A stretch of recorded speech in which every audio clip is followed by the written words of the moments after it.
All right, folks, I said we would take a little bit of time to take some of your live Twitter questions, and we're going to do that right now. Once again, tweet to us, and make sure you're following us on Twitter at Collider Video. Suck up to Ashley. She's the one picking out the questions. So, Ashley, what have you selected today? Abe Gonzalez writes, how do films get distributed to movie theaters? Email, delivery, the cloud? Thanks. Yeah, it's changed a lot over the years. It used to be these big reels of films put in these cases. Heavy. Very heavy, and transport. I mean, just the expense of distributing films used to be astronomical because just the transporting these physical, creating these physical reels and sending them out. The digital age has secured a lot of that. There are theaters that have the capability of just downloading the stuff, but I believe for the most part, it's all now delivered on these big hard drives. Right. They're now still physically delivered to most theaters. I know some theaters do it a little bit differently, but I think that's the standard right now is they just deliver these big solid hard drives. So you guys know any different? Yeah, you can either deliver the hard drive or they can upload it. So that's kind of the delivery system now, which is amazing how quickly that's transferred. I was an usher for many years and carried gigantic reels up to the projectionist, and there was a lot of reels, for one film. I believe sometimes it was 8 of these containers. Pretty fantastic. And now we're just like, yes, here it is. I've uploaded it. Did you receive it yet? Yes, the 500 gigs have been received. It's so amazing. And it's all it's encrypted so no one else can play it. It's fantastic. We live in the future. That's what makes me nervous is I hope Batman v Superman isn't in a cloud somewhere where like somebody can just steal it. They just plug in the right thing and they're like, oh, I found it. Now I just have to decrypt it, and people know how to do that. So yeah, I like I still want physical delivery to be a part of how movie theaters get it because it adds security. Oh, and by the way, thank you guys. A bunch have already put in the YouTube link in there for that video. Awesome. So just check that out. And thank you. And of course, somebody mentioned, why didn't you say Norm Macdonald? Norm Macdonald. I love him too. I think he's great too. All right, what's next? DJ Mike Zero writes, did you guys see the trailer for the BFG movie? I noticed it right before we started the show, and we made the last minute decision that we're going to hold that one off, our reaction to that, till tomorrow's show. So watch tomorrow's show for our reaction to the BFG trailer. All right, C. Byrne writes, most influential actors/actresses still working today. Oh, influential. I mean, you got to look at guys he has not officially retired, so I'm going to throw Jack Nicholson in there, even though he hasn't done anything in a while. Bill Murray is still even though box office wise he's not exactly a draw anymore, but he's still an incredibly influential guy. I believe George Clooney is one of the most influential ones. Meryl Streep you have to put right near or at the top of that list. Kate Blanchett. Kate Blanchett is another huge one. What do you think? I don't know anybody that's working in the business today that didn't either see Star Wars or Indiana Jones when they were a kid. So it's got Harrison Ford's got to be right up there. Yeah. All right, what's next?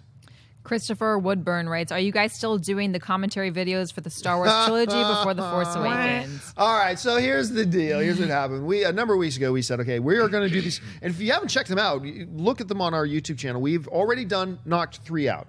We've done a commentary video for The Phantom Menace, Attack of the Clones, and Revenge of the Sith. We've got those 3 knocked out. And our goal was to get all 6 Star Wars movies knocked out before we got to Star Wars The Force Awakens. However, our schedules are so crazy that finding time that all 4 of us, plus Dennis, who does all the tech for it, are available for a 2-hour chunk of time or 2.5-hour chunk of time when we're not shooting other things or one of us has got something else to do has proved very, very, very difficult. We were actually just talking on set here before we started rolling about when can we shoot A New Hope? We got to shoot A New Hope. We're looking at some dates, so it'll be soon. Keep your eyes open. As soon as we know when the next one will be up, we will let you guys know. Do you guys have anything you want to add? Coming soon. Pizza party. That's what's happening. We're Steph tried to sell me with a pizza party. He's like, no, we could do this. He wanted to do it like 3 a.m, but he's like, but it could be a pizza party. And anytime I hear P and P together, I'm going to show up. All right, what's next? Nick Destrosiers writes, best comic duo, Peg Frost or Rogan Franco? Oh, I'm going to go Rogan Franco. I love Peg and Frost together, but I have not loved for instance, Paul. Paul to me was a disappointment. Right. I wasn't really. Now, granted, Edgar Wright didn't direct that one. I wasn't so big on Paul, so but for whatever reason, when Franco and Rogan are together on screen, even when they're doing something that isn't funny, I laugh. And so by a very thin margin, I'm going to put Rogen and Franco out there. What about you? I'm going Peg and Frost by the slightest of margins, simply because you're right. I might even laugh harder at Seth Rogen and James Franco in a movie like, say, take The Dictator. I laughed my ass off for 20 minutes. Yeah. And then when they actually had to tell a story, it lost a little bit of something to me. Whereas Peg and Frost are funny, and they can tell a cohesive story in a set amount of time. So I'm just as from a movie-making standpoint, if it's even in comedy, I'm going to give them the tiebreaker. You know, it's funny. I mentioned Paul. I believe Seth Rogen did the voice of Paul. Ooh. Did he not? Yes, he did. So Right. there's a little bit of that, too. Yeah. Freaks and Geeks, Franco and Rogen. Spaced, Peg and Frost. Spaced wins. That's why they win. That's good. That's going to be your deciding Yeah, factor that's there? my deciding factor because they're both so evenly dispersed in the films, but the Space is my favorite. You win either way, really. Yeah. All right, what's next? Solo Jr. writes, what is the best movie marathon? The original Star Wars trilogy. I mean, look, it's hard to go wrong with the original 3 Lord of the Rings trilogies as well, because that really does flow as one cohesive one movie when you watch them back to back. What about to the back. extended edition Lord of the Rings? Isn't that like 17 hours or Yeah, something? it is something. It's like 12 or 13 Yeah. hours. Like, seriously, when you watch it that way. So, I mean, look, you can do well watching a Marvel marathon as well. Very broken up, though, and so a little bit of inconsistency there. But I will always stick with the original Star Wars trilogy. Watching those back to back is the best thing ever. What about you guys? I think you watch Battle Beyond the Stars, Krull, Masters of the Universe, rock out like a weird 80s freak fest science fiction type thing. You know what? I mean, nowadays we live where we just binge watch like 13 episodes of Jessica Jones. So I don't even know what these movie marathons. We're marathoning stuff all the time. I'm like trying to catch up on different TV shows all the time, trying to marathon them. So it doesn't matter to me anymore. It's like, you could watch Marathon Scream Queens. That's an incredible TV series. And it's really funny. It's funnier than you think. So I don't know. I think you can marathon anything. Treat yourself to a Jaws marathon. You can watch the biology of a great white shark start out as somewhat realistic into something that can survive electrical shock and burns, into something that is in 3D, into something that has ESP that will follow the Brody family all the way to the Bahamas, where great white sharks cannot exist, to kill one old lady. It's phenomenal. As long as you have Michael Caine there to try to defend them. Okay. I thought of another Canadian actress because Ashley's sitting here. The half Asian girl from Pretty Little Liars. You mean stunningly, not Sinead. Hold on. Oh my gosh, putting Stunningly- me on the spot. I don't think that. Oh my gosh, Shay Mitchell. I don't Okay, think yeah. she's half Asian though. Oh, is she? I'm not really sure. She looks Filipino to me. I'll have to look into what her I'll have to look at that. ethnicity is. Gorgeous girl. Absolutely Yeah, gorgeous girl. gorgeous. All right, let's take 2 more questions. Mr. Woolums writes, "Hey, why have so many movies underperformed this year?" Well, I mean, you've got a number. Look, every year you're going to get a list of movies that underperform and a list of movies that overperform. There's been a lot of movies that have overperformed this year. Jurassic World overperformed. Oh, massive! Fantastic! Furious 7 way overperformed. I mean, so you're getting a lot of that too. Look, why does any movie ever underperform? Because it either a bad marketing campaign, it didn't appeal the way they thought it was going to appeal, it was a bad movie, bad word of mouth got out. There's a lot of different things that go into it. So there have been a couple of movies this year that we have watched and thought, I'm surprised how good this movie was because the marketing made it look so bad. Right. There have been a number of those this year. Like a good current example is The Good Dinosaur.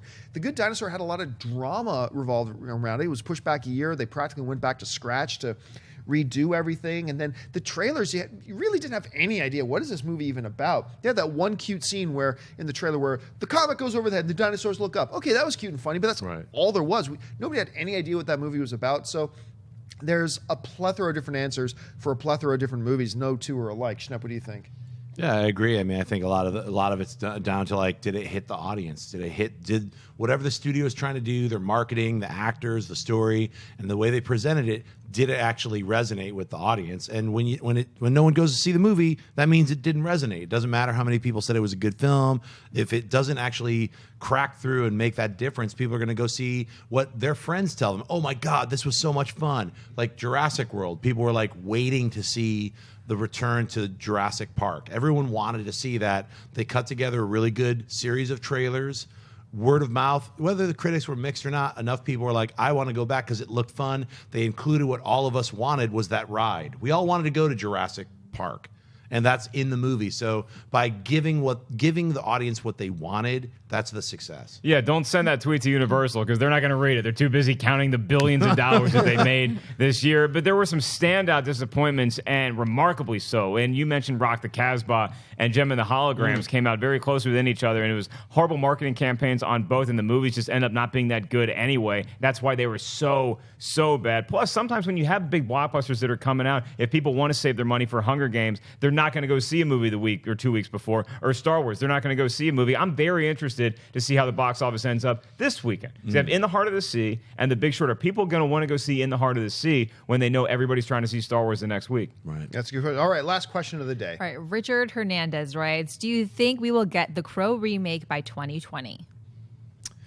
That is a great. That's a great number. I like that over 2020 under. that is a great number. That because if you go 2018, easy over, but you go 2022, easy under.